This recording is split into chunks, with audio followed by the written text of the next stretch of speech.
발작?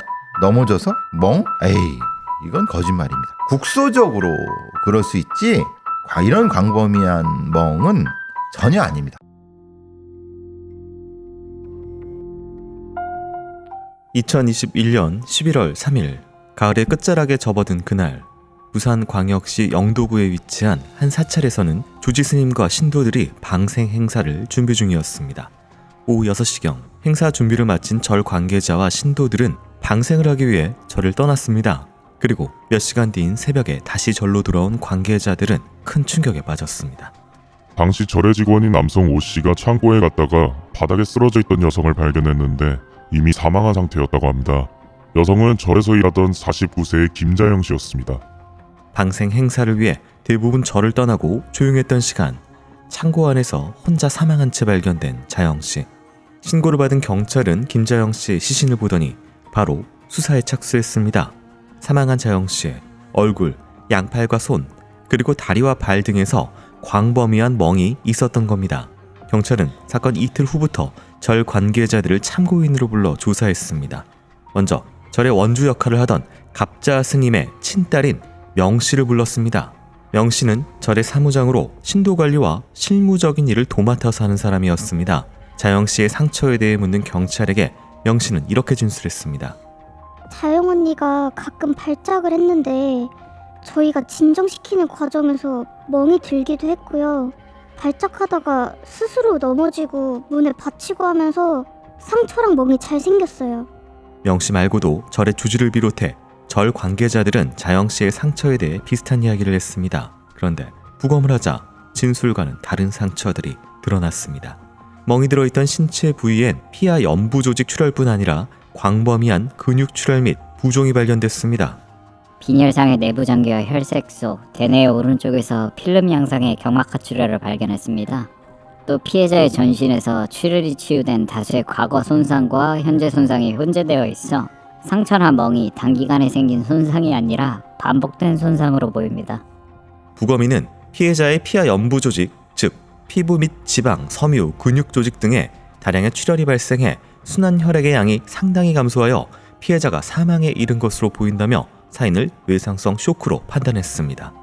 절의 창고에서 사망한 자영 씨는 당시 해당 절에서 숙식을 제공받으며 잔심부름 등의 일을 하는 사람이었습니다. 그녀는 절의 수입 활동 중 하나인 고추 농사도 돕고 있었습니다. 절에서 일을 하던 그녀가 왜 창고에서 사망한 채 발견된 것일까? 시신을 처음 발견한 오씨는 사망한 자영씨가 원래는 공양실에 딸린 방에서 생활했는데 사망하기 약 한 달 반 전인 9월 중순부터는 창고에서 살게 됐다고 했습니다. 그런데 부검에서 밝혀진 충격적인 사실이 하나 더 있었습니다. 피해자의 생식기 입구에 1시와 6시 방향으로 좌열창이 발견된 것입니다. 질 점막에는 손상이 발견되지 않았지만 질 입구에서 찢어진 상처가 발견된 것입니다. 이건 무엇을 뜻하는 것일까? 누군가 침입한 흔적도 없는 창고 안에서 혼자 죽음을 맞이한 여성, 그 죽음의 퍼즐을 푸는 수사가 시작됐습니다.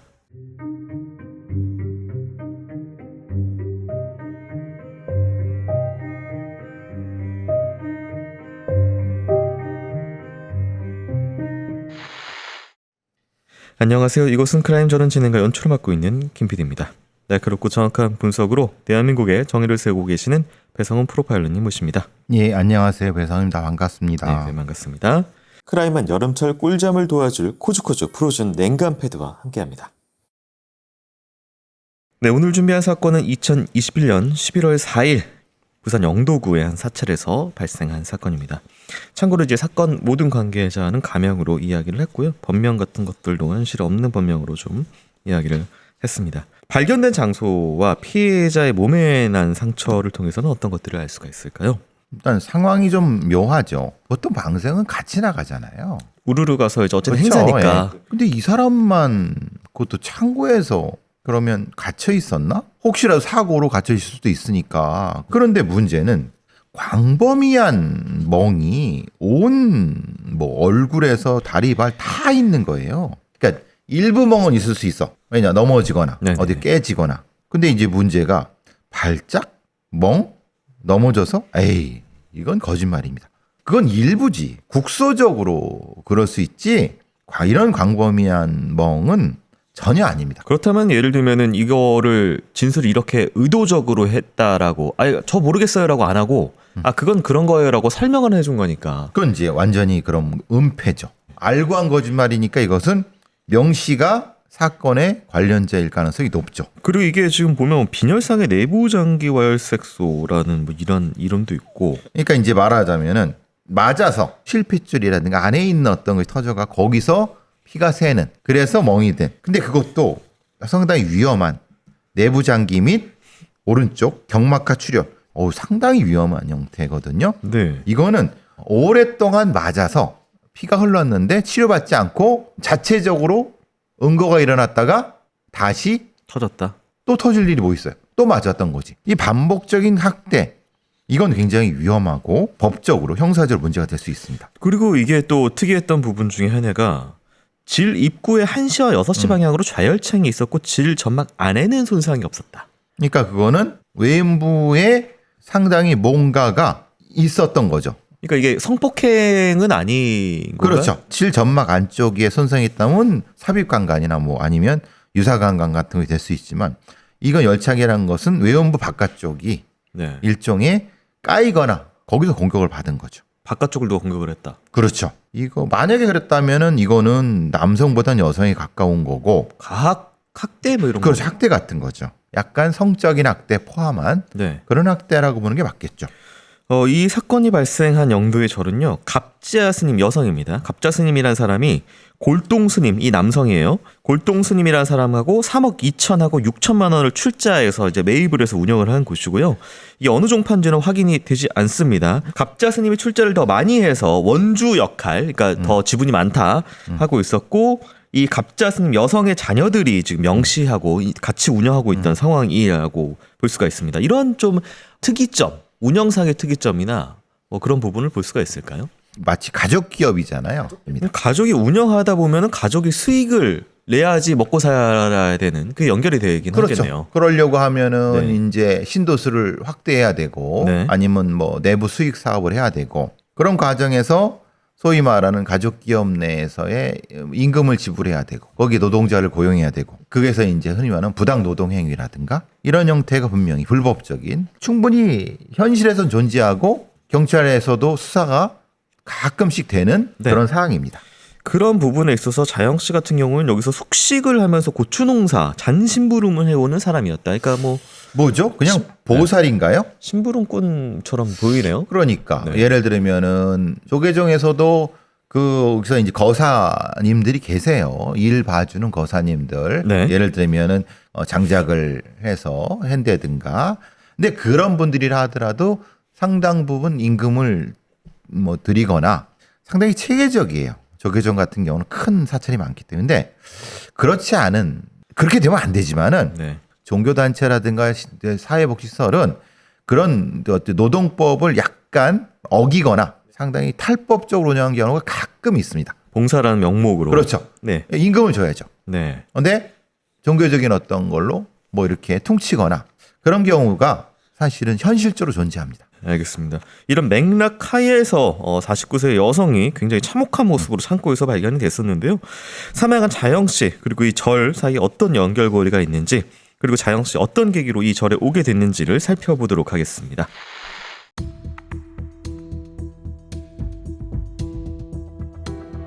자영 씨가 사망한 절은 주지인 골동 스님을 빼고 절 관계자가 친족으로 이루어져 있습니다. 실질적인 절의 주인 역할을 하는 갑자 스님은 딸과 아들을 둔 어머니였고, 그녀의 딸 명 씨가 절의 사무장을 맡았습니다. 또 명 씨의 조카 오 씨가 직원으로 있었고, 사건 몇 개월 전에 절을 떠났지만 갑자 스님의 남동생인 곽 씨도 절의 직원으로 일했습니다. 사망한 김자영 씨는 갑자 스님의 남동생 광남택 씨와 2013년부터 동거를 하던 사이로 2019년 1월부터는 두 사람이 절로 들어와 공양실에 딸린 방에 살면서 절 관련 일을 했습니다. 자영 씨는 월급 없이 숙식만 제공받으면서 동거남 광남택 씨를 따라 일했습니다. 당시 자영 씨가 하던 일은 잔심부름을 하거나 사무장 명 씨의 집인 경북 경산시를 오가며 명 씨의 어린아들을 돌보는 것이었습니다. 그런데 절 생활을 시작한 지 약 2년 반 만인 2021년 4월경 자영 씨의 생활에 큰 변화가 생겼습니다. 자영 씨와 동거남 곽 씨가 헤어진 것입니다. 곽 씨가 갑자 스님의 남동생이었기 때문에 두 사람의 이별로 인한 자영 씨의 위치까지 바뀌었습니다. 절 관계자들은 원래 자영 씨를 가족의 일원으로 대했지만 두 사람이 헤어지자 대하는 태도가 변했습니다. 광남택 씨는 자영 씨와 헤어지고 대구광역시로 떠나버렸습니다. 혼자 남은 김자영 씨는 절에서 계속 일을 했는데 이후에도 절에서는 월급을 주지 않고 숙식만 제공했습니다. 그러나 자영 씨는 절을 떠나지 못했습니다. 그녀의 아버지와 남동생이 집으로 돌아오지 말라고 했고 절을 떠나면 마땅히 머물 곳도 없었습니다. 오갈 데가 없어진 김자영 씨. 그런데 사무장 명 씨는 자영 씨의 처지에 대해 자승자박이라고 주장했습니다. 갑자 스님하고 신도한테 들었어요.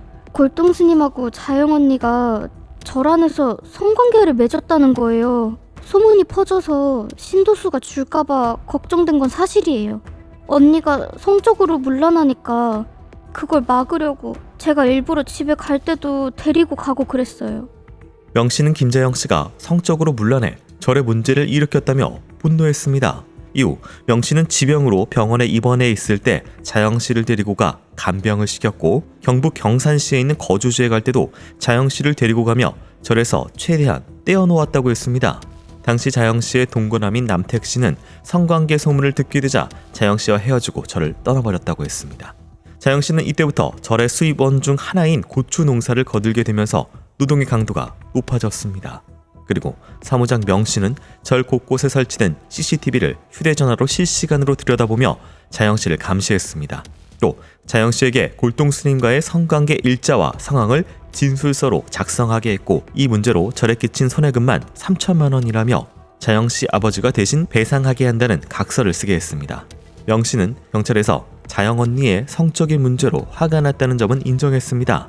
혹시 자영 씨 몸에 남은 상처는 이 일과 관련이 있는 것일까? 그러나 명 씨는 각서만 받았을 뿐 때린 적은 없다고 주장했습니다. 그렇다면 자영 씨를 때리고 성적으로 공격해 사망에 이르게 한 사람은 누구였을까?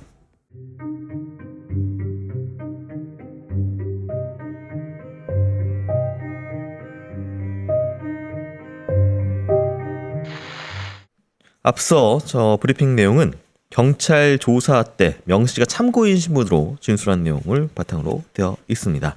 진술입니다. 진술. 그것도 유력한 사건 관련된 진술입니다. 진술과 팩트는 상이할 수 있습니다. 자, 자영 씨와 주지 골동 스님과의 성관계 이야기를 얘기를 했었고요. 그건 근데 입증된 게 아닙니다. 그리고 이제 또 사무장 또 명 씨가 이게 피해가 엄청나게 많았다고 해요. 근데 또 절에서는 쫓아내지 않고 또 데리고 있는 상황. 무슨 피해가 있습니까? 돈 뭘 훔쳤나요? 이름을 좀 더럽혀서 신도가 떨어져 나갔을까요? 모르겠는데요. 그러니까요. 네. 이거는 전적으로 글쎄요. 이렇게 표현하면 그렇지만은 좀 수상하고 의심스러운 어떤 종교 집단에서 일반인들을 노동 착취하기 위해서 도덕적으로 비난하고 가스라이팅하는 방법과 크게 다르지 않습니다. 이게 지금 밝혀진 게 없어요. 그게 입증된 바가 하나도 없어요. 거꾸로 이렇게 생각해 볼 수도 있죠. 자영 씨의 노동력이 지금 필수적이에요. 고추 농사. 그거 엄청 힘듭니다. 아시다시피 일일이 다 네. 고추대 따고 뭐 해고 약 해고 이거 중노동입니다. 그 사람이 안 하면은 실제로는 다른 사람이 해야 돼. 그 쥐들이 하겠습니까? 돈을 주고 써야 되는데 이건 무상 노동이잖아요. 네. 노동 착취죠. 그러면은 그거를 일종의 컴프라치 하기 위해서 네가 우리한테 일해야 되는 어떤 채무가 있는 거야? 라고 할 때 잘못이 있어. 그렇죠. 너 저기 우리 남편 아니면 여기 그 수지를 유혹하려고 그런 거 아니야? 뭐 이런 식으로 실제로는 그렇게 됐다고 해도 사실 팩트가 맞을 수 있어요. 그런데 문제는 여기서 네. 갑자 스님의 남동생이라는 곽 씨가 갑자기 뭔가 떠났다는 거예요. 동거를 꽤 길게 했습니다. 그런게 했어요. 네. 그러면서 그렇게 가족이었었는데 네. 근데 이게 또 가족이란 것도 애매해요. 왜냐하면 생각해 보시면 가족한테 잔심부름을 시키고 고추 농사 시키고 또 자기의 어린 아들 돌보게 그것도 경산에 있는 이게 무슨 가족이에요. 식모지. 그 자영 씨의 아버지와 동생이 집으로 들어오지 말라고 했어요. 이게 왜 그랬을까요? 결국은 보호를 포기했나? 여기도 확인해야 되는 거니까 네. 제가 가장 이런 경우에 의심하는 경우는 약간 지적으로 문제가 있거나 아니면은 지적으로 문제가 없다 하더라도 사고 무치를 만들어 갖고 네. 노동력 착취를 하려고 하는 사악한 사람들이 있는 거 아닐까라는 생각이 일단 들었고, 팩트는 이 자영 씨가 잘못된 건 없습니다. 밝혀진 것도 없고 실제로 드러난 것도 없고 그냥 그렇게 소문만 난 거예요. 그러니까 이것은 자영 씨의 인권이 심각하게 침해됐다 정도까지는 확실해요. 왜냐? 사무장이 CCTV로 자영을 감시했어요. 자영 씨를. 이게 뭐예요? 이런 게 어딨어요? 이런 인권 침해가 어디 있습니까? 쥐가 뭐라고? 이게 지금 뭐 판결문에 따르면요, 장애 등급은 알려져 있지 않으나 장애가 있었고 김자영 씨한테 수당을 받고 있는 것으로 보였는데 이 장애가 혹시 지적 장애가 아닐까 하는. 지적 장애일 가능성은 높죠. 네. 지적 장애가 아니라 하더라도 신체 장애가 있을 수 있죠. 네. 그럼 신체 장애가 있는 사람을 이렇게 중노동을 시켜요? 그러니까 뭔가 그것을 빌미 삼아서 노동 착취가 된 거잖아요. 그래서 제가 염전노예 같은 게 의심된다고 하는 것이 네. 그런 부분인 거고. 그리고 이 절은 지금 가족 기업인데 지금 명 씨가 이런 행동을 하는 것은 가족들이 다 알고 있었을 법한 그렇죠. 상황이기 때문에. 저는 가장 의심하는 게 광남택이라는 사람. 애초에 광남택이라는 사람이 이 자영 씨라는 사람을 결혼을 빙자해서 네. 그냥 데려다가 노동력으로 쓰지 않았을까? 저희가 이 사건을 이제 조사를 하면서 기사를 단 한 줄을 찾을 수 없을 정도로 단 한 건의 보도도 되지 않은 사건입니다. 그래서 지금 이런 일이 있었고 어떤 내부의 지옥도가 펼쳐지는지를 전혀 사회에서는 알 수가 없었는데 지금 이후에 나가는 지금 브리핑 내용에 자영 씨에게 무슨 일이 있었는지를 저희가 살펴보도록 하겠습니다.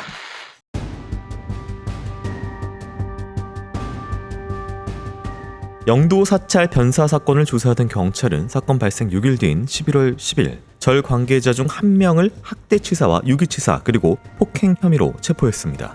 절 주변에 살고 있는 주민들을 탐문한 결과 절 마당에서 자영 씨가 누군가에게 폭행당하는 것을 본 목격자들이 있었던 겁니다.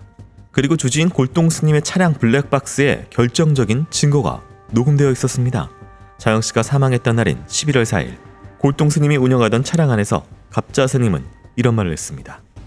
아니 내가 자영이가 지금 기침을 한다고 그렇게 얘기해도 애를 벌거벗겨놓고 밥 주라 해도 안 주고 우리 은희 저것도 모질고 그렇게 독하더라고. 은희야 절대 물어봐도 때렸단 소리 하지 마라. 알겠니? 갑자 스님이 언급한 이름 은희는 그녀의 딸인 사무장 명씨의 이름이었습니다. 자영 씨를 폭행한 정황이 포착되자 체포된 명씨. 처음엔 사건을 부인하다가 증거물이 나오자 진술을 바꿨습니다. 자영 언니가 주지 스님이랑 또 성관계 할까봐 제가 경산 집에 갈 때마다 데리고 갔는데 집에서 뭘 한 줄 아십니까?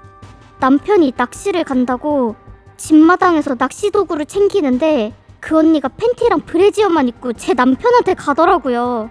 명 씨는 그 모습을 보고 자영 씨가 자신의 남편을 성적으로 유혹한다고 생각해 화가 나 발로 엉덩이를 2번 찼다고 했습니다. 그럼에도 며칠 뒤 또 자영 씨가 거실에서 속옷만 입은 채 명 씨의 남편에게 다가갔다고 했습니다. 이에 분노가 치밀었다는 명 씨는 주먹과 손바닥으로 자영 씨의 얼굴을 수에 때리고 가슴을 핥히고 어깨를 꼬집는 등 폭행을 했습니다. 언니가 나한테 뭐라고 한 줄 아십니까? 네 남편이랑 여기서 둘이 살고 싶다. 네 남편이랑 섹스하고 싶다. 네 남편이 잘하게 생겼다. 그 얘기를 듣고 너무 화가 나서 때렸습니다. 명 씨는 절 마당에서도 같은 이유로 피해자 자영 씨의 가슴을 주먹으로 수차례 때리고 얼굴과 가슴을 핥히고 발로 양팔을 차는 등의 폭행을 했습니다. 이런 폭행은 5월부터 사망하기 전날인 11월 3일까지 계속됐고 9월부터는 자영 씨를 창고에서 생활하게 하며 폭행을 이어갔습니다. 명 씨의 조카 오 씨는 외숙모인 명 씨가 진공 청소기 봉으로 자영 씨를 폭행하는 것도 봤다고 했습니다. 그런데 폭행은 10월 말부터 성적 학대로 이어졌습니다. 명 씨는 절에 있게 해준다면서 자영 씨에게 바지와 속옷을 벗으라고 했습니다. 겁을 먹은 자영 씨가 하의를 벗자 그 상태로 의자에 앉게 한 뒤 5분 동안 지켜봤습니다.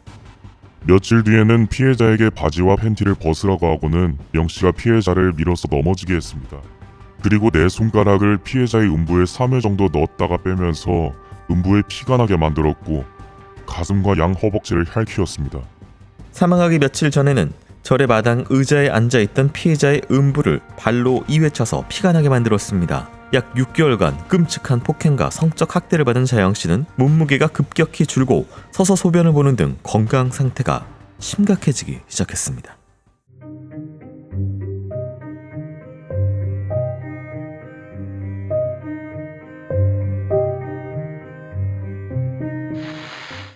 당시에 명씨 관련된 내용이 블랙박스에 녹음이 됐었고요. 진술입니다. 목격도 몇 개 있긴 합니다만 근데 뭐 폭행도 심각하는데 성적인 학대까지 이렇게 여자가 여자를 상대로 했다라는 게 좀 충격적이고 놀라운데요. 결국은 이 자영이라는 사람이 뭐 성적으로 유혹한다고 이렇게 했지만은 실제로 그랬는지는 지금 명확치가 않습니다. 이거는 말하자면 자기가 결과적으로 이 범죄를 저지른 다음에 그것을 변명하기 위해서 네. 이렇게 나는 것일 수도 있습니다. 아무도 입증된 바가 없어요. 만약에 그렇게 됐다고 하면은 블랙박스에 갑자 스님이란 사람의 말에 그 얘기가 나오겠죠.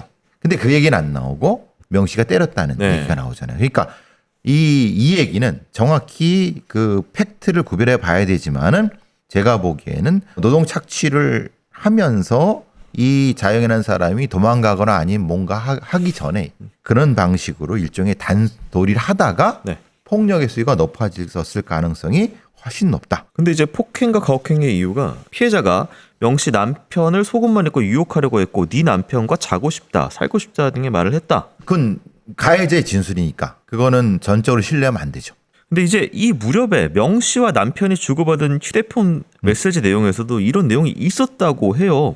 피해자가 경산시에 함께 지내는 동안 4차례 정도 성적으로 유혹하며 옷을 벗으면서 다가온 적이 있다. 그러니까 이게 혹시 명씨 남편이 좀 모자란 자영씨를 좀 성적으로 뭔가 추행을 하거나 폭행을 하거나 그랬을 수 있죠. 장애가 어떤 건지 좀 아직 밝혀진 바가 없어서 네. 명확하게 하기 좀 애매하지만은 네. 결과적으로 만약에 이 남편이라는 사람이 이 자영이라는 사람을 강간하려고 했다. 강간을 했었다. 네. 라고 하면은 자기가 강간했다 그러겠습니까? 저 여자가 유혹했다. 네, 그렇게 얘기를 하겠죠. 근데 네. 그거를 이 명 씨가 듣고 알면서도 네. 이렇게 남편한테 못하니까 그렇죠. 자영씨에게. 그렇게 했을 가능성이 높죠. 만약에 실제로 그랬다고 하면 불러다 놓고 이 3자 대면을 하면서 팩트로 확인하면 될 것을 네. 이렇게 폭행을 할 이유가 뭡니까? 그러니까 이게 말이 안 되는 게 명씨가 지금 이것 때문에 폭행을 하고 막 학대를 하고 굶기고 이러는데도 불구하고 이 자영씨는 3번을 더 명씨 남편을 유혹을 했다는 거잖아요. 그렇죠. 그 위험을 무릅쓰고. 그렇죠. 그건 말이 안 되는 거죠. 이 관계가 명확해야 돼요. 다 같은 가족이란 말이에요. 이 가족에서 그 자영 씨가 이런 행동을 했다?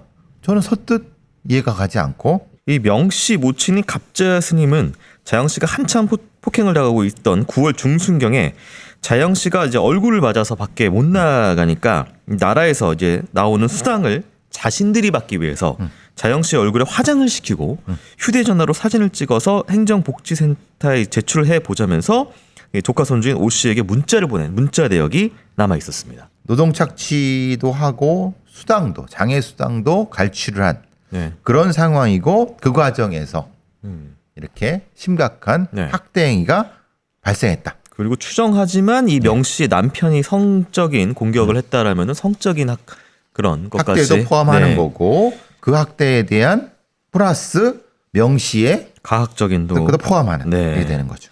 자, 학대와 폭행으로 건강 상태가 급격하게 나빠진 자영 씨. 절 식구들은 과연 부처님의 자비를 보여줬을까요? 이후 내용 살펴보도록 하겠습니다.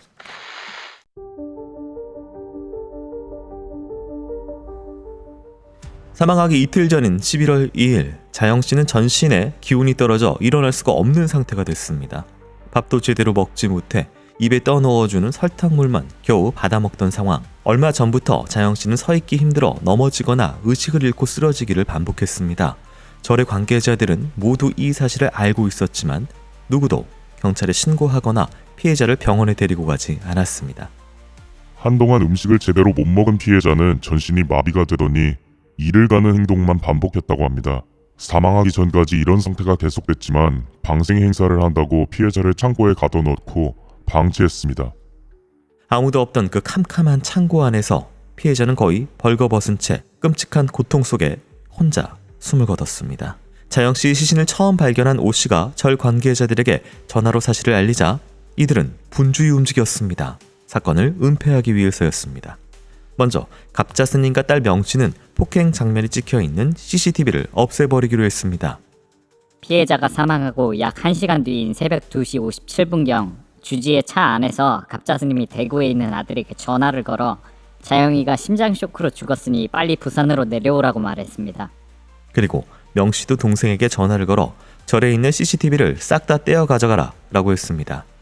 4시 10분경 절에 도착한 동생은 창문을 통해 친견실에 들어간 후 책상 위에 있는 CCTV 본체를 가지고 나왔습니다. 이후 대구로 이동해 본인 소유의 봉고 1톤 트럭으로 갈아타고 팔공산 자락으로 향했습니다. 인적이 없는 걸 확인한 그는 충전식 핸드 그라인드를 꺼내 CCTV 본체를 8등분해 절단하고는 하드디스크는 더 잘게 절단했습니다. 그 뒤 훼손한 증거물의 일부는 숲해버리고 나머지는 팔공산 순환도로를 돌며 국도에 비치된 쓰레기 봉투에 나눠버렸습니다. 이렇게 CCTV를 없앴지만 차량 블랙박스의 녹음 기능 때문에 발목을 잡힌 범인들, 피해자를 학대하는 자신의 딸을 적극적으로 말리지 않고 때리지 말고 일을 시켜라, 빨리 일 시켜라 라는 이야기만 반복했다는 갑자 스님은 경찰에서 자신도 피해자를 폭행했다고 자백했습니다. 공범인 갑자는 딸이 피해자가 남편과 자고 싶다는 얘기를 했다며 때리자 이를 지켜보고 있다가 피해자에게 가서 너는 왜 쓸데없는 소리를 하느냐면서 손으로 피해자의 어깨와 팔을 수회 때렸다고 진술했습니다. 또 주지와의 성적인 문제에 대해 피해자가 내가 주지 스님과 단판을 짓고 올게요라고 말했다는 이유로 니는 사람이 좀 되라 라면서 손바닥으로 등과 팔을 수차례 때렸다고도 했습니다. 그런데 이렇게 피해자를 마지막으로 때린 시점이 10월 하순으로 피해자의 건강이 급격히 나빠진 후였습니다. 정말 피해자가 주지와 단판을 짓겠다고 말했을까? 경찰은 변사 사건에 관련된 명씨와 갑자 스님, 골동 스님과 갑자 스님의 아들까지 체포했습니다. 그들은 진실을 말할까?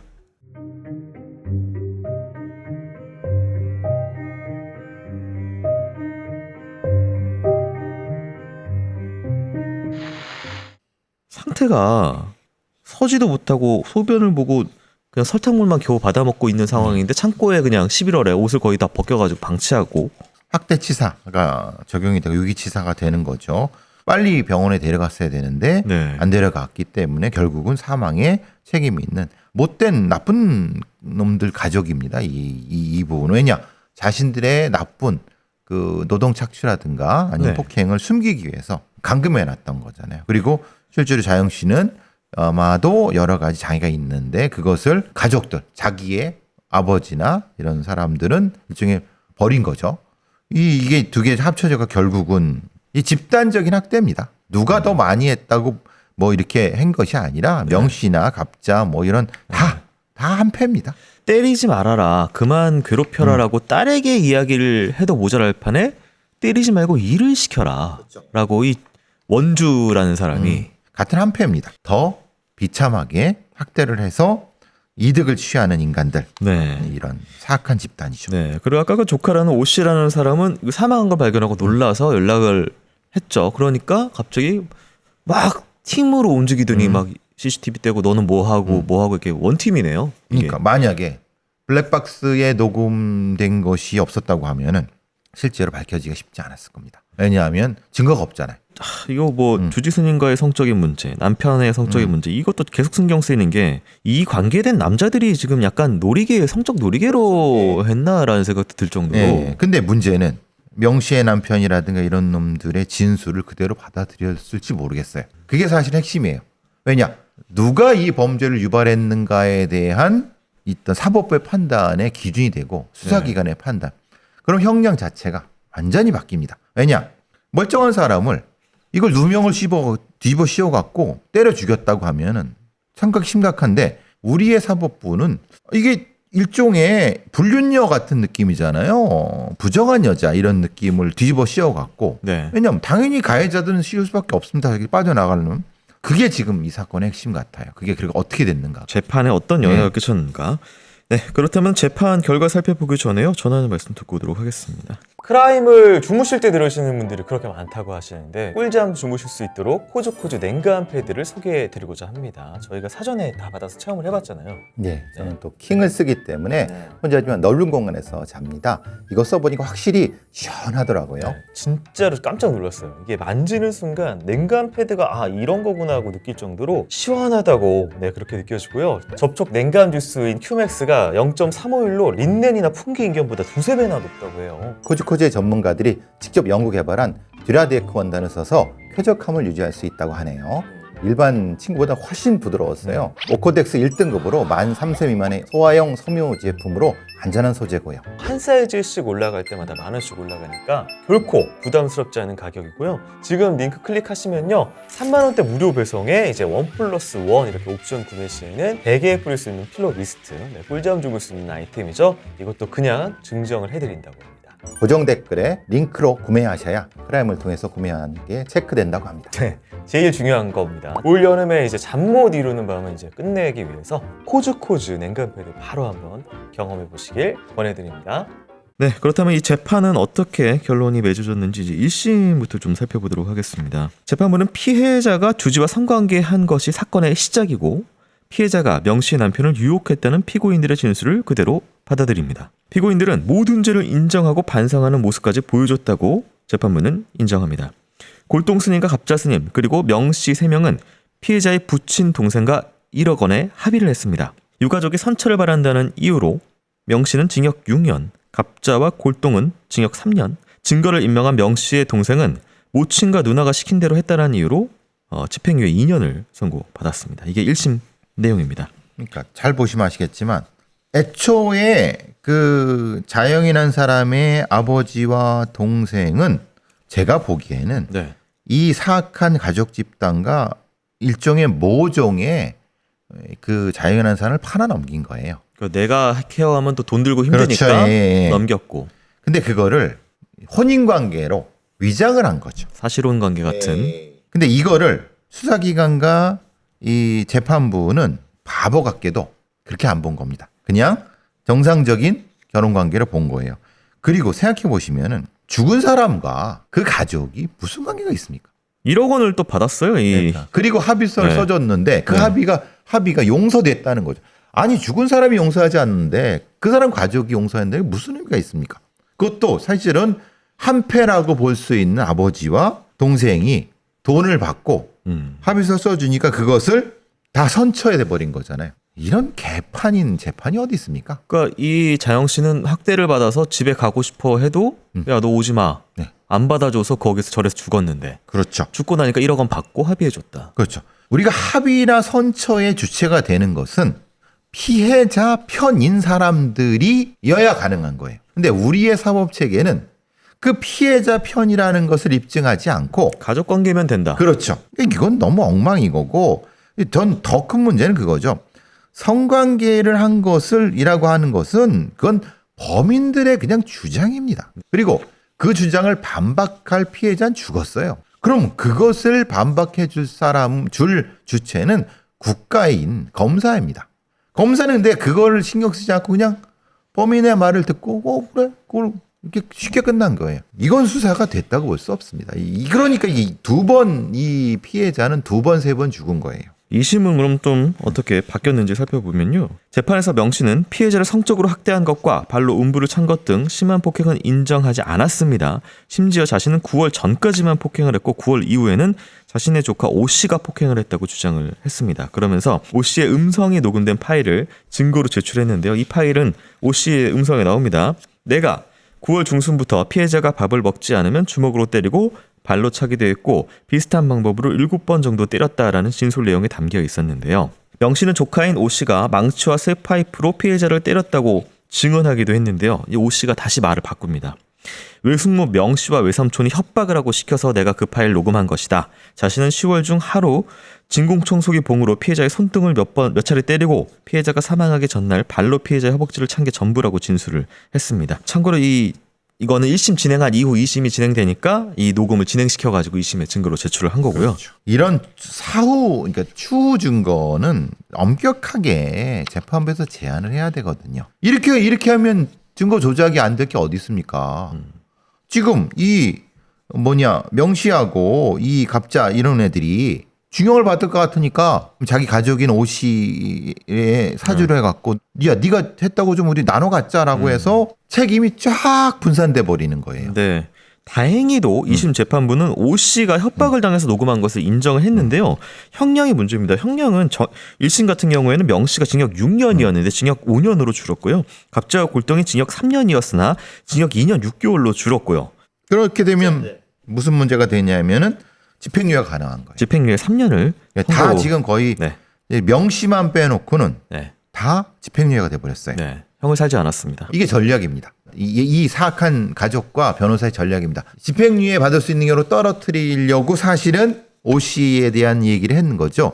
그러고 결정적으로 아까 말씀드린 이 사건이 왜 벌어졌고 이 사건에서 주요한 사건의 전개 과정은 이 가족이 사실은 자기 의사를 표현하기 힘든 장애인을 착취한 사건인데 네. 그 앞에 거를 빼버리고 뭐 유혹했다 뭐 선거에 갔다라는 거를 뚝 빼버리니까 뭐가 됐냐면 결국은 네가 이 가족한테 도덕적인 책임이 있기 때문에 일을 해줬어. 그러다가 일을 못하니까 가족이 때려갖고 결과적으로 이렇게 된 거야. 우발적이야 라고 된 겁니다. 근데 얘들은 이 사악한 이 인간들은 계획적으로 이 장애인을 일시키고 착취한 다음에 죽게 만든 거예요. 완전히 성격이 다른 겁니다. 네. 그러니까 계획살인과 우발살인인데 우발살인이 가버린 거예요.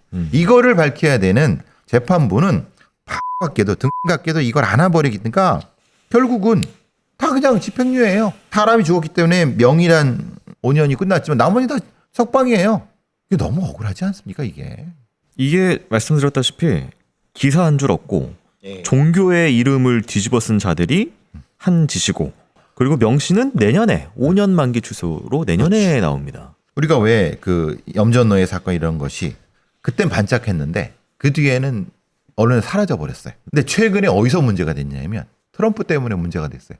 오히려 트럼프 정부에서 그런 문제가 있는 그 외국에서 수입품을 리젝한다고 하니까 그런 불량 노동이 가미된 상품을 안 받아라고 해버리니까 거꾸로 네. 문제가 됐어요.